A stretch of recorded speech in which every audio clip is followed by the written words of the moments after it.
there was a lawyer once. His name was Francis Scott Key. He penned a song that I'm sure you're aware of. You've seen it. It's in most hymnals throughout our churches. It's called the national anthem.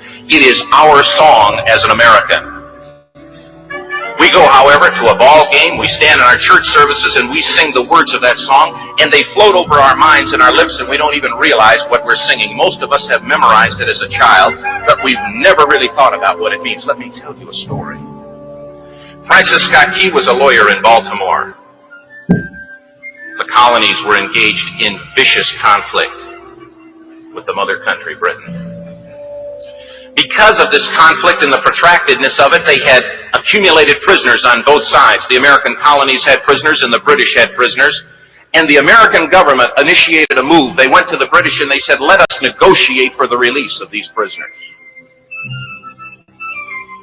They said, we want to send a man out to discuss this with you. They were holding the American prisoners in boats about 1,000 yards offshore. And they said, we want to send a man by the name of Francis Scott Key. He will come out and negotiate to see if we can make a mutual exchange. On the appointed day, in a rowboat, he went out to this boat and he negotiated with the British officials, and they reached a conclusion that men could be exchanged on a one-for-one basis. Francis Scott Key, jubilant with the fact that he'd been successful, went down below in the boats, and what he found was a cargo hold full of humanity, men. And he said, men, I've got news for you tonight. You're free. He said, tonight I have negotiated successfully your return to the colonies. He said, you'll be taken out of this boat, out of this filth, out of your chains. As he went back up on board to arrange for their passage to the shore, the admiral came and he said, we have a slight problem. He said, we will still honor our commitment to release these men, but it'll be merely academic after tonight. It won't matter. And Francis Scott Key said, what do you mean? He said, well, Mr. Key, he said, tonight we have laid an ultimatum upon the colonies. Your people will either capitulate and lay down the colors of that flag that you think so much of, or you see that fort right over there, Fort Henry? He said, we're going to remove it from the face of the earth. He said, how are you going to do that? He said, if you will, scan the horizon of the sea. And as he looked, he could see hundreds of little dots. And he said, that's the entire British war fleet. He said, all of the gunpowder, all of the armament is being called upon to demolish that fort. It will be here within striking distance in a matter of about 2.5 hours. He said, the war is over. These men would be free anyway. He said, you can't shell that fort. He said, that's a large fort. He said, it's full of women and children.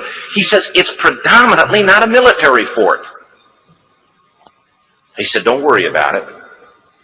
They said, we've left them a way out. And he said, what's that? He said, do you see that flag way up on the rampart? He said, we have told them that if they will lower that flag, the shelling will stop immediately. And we'll know that they've surrendered, and you'll now be under British rule. Francis Scott Key went down below and told the men what was about to happen. And they said, how many ships? He said, hundreds. The ships got closer. Francis Scott Key went back up on top and he said, men, I'll shout down to you what's going on as we watch. As twilight began to fall, and as the haze hung over the ocean as it does at sunset, suddenly the British war fleet unleashed. He says the sound was deafening. There were so many guns that there were no reliefs. He said it was absolutely impossible to talk or hear. He said suddenly the sky, although dark, was suddenly lit. And he says from down below, all he could hear the men, the prisoners, saying was, tell us where the flag is. What have they done with the flag? Is the flag still flying over the rampart? Tell us. 1 hour, 2 hours, 3 hours into the shelling, every time the bomb would explode and it would be close to the flag, they could see the flag in the illuminated red glare of that bomb, and Francis Scott Key would report down to the men below, it's still up. It's not down. The admiral came and he said, your people are insane. He said, what's the matter with them? He said, don't they understand this is an impossible situation? Francis Scott Key said he remembered what George Washington had said. He said the thing that sets the American Christian apart from all other people in the world is he will die on his feet before he'll live on his knees. The admiral said, we have now instructed all of the guns to focus on the rampart to take that flag down. He said, we don't understand something. Our reconnaissance tells us that that flag has been hit directly again and again and again, and yet it's still flying. We don't understand that. But he said, now we're about to bring every gun for the next 3 hours to bear on that point. Francis Scott Key said the barrage was unmerciful. All that he could hear was the men down below praying. The prayer, God, keep that flag flying where we last saw it. Sunrise came.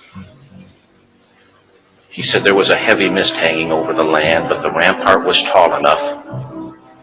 There stood the flag, completely nondescript, in shreds. The flagpole itself was at a crazy angle, but the flag was still at the top. Francis Scott Key went aboard and immediately went into Fort Henry to see what had happened. And what he'd found had happened was that that flagpole and that flag had suffered repetitious direct hits.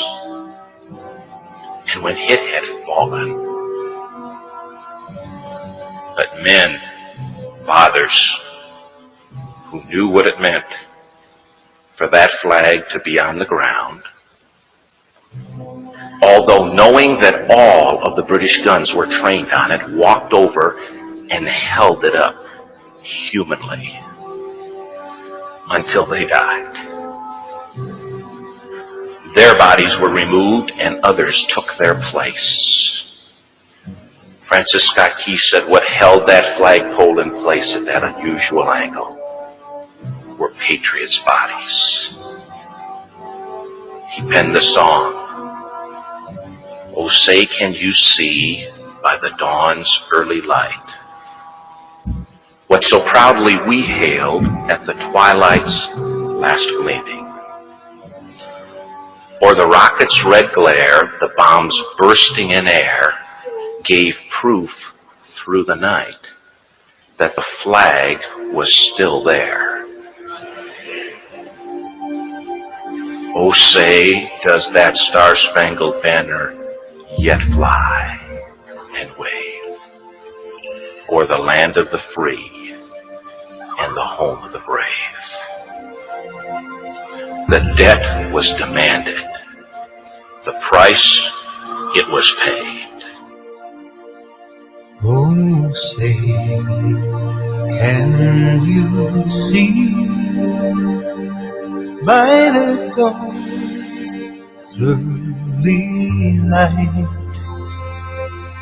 what so proudly we hailed at the twilight's last gleaming, whose broad stripes and bright stars through the perilous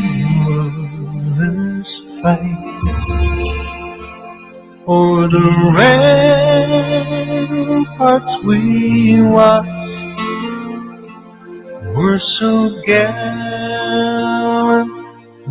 streaming, and the rockets break clear, the bombs bursting in air, gave proof through the night that our flag was still there. Oh, say, does that star-spangled banner yet wave o'er the land of the free and the home of the brave? Oh, say, does that star-spangled banner yet wave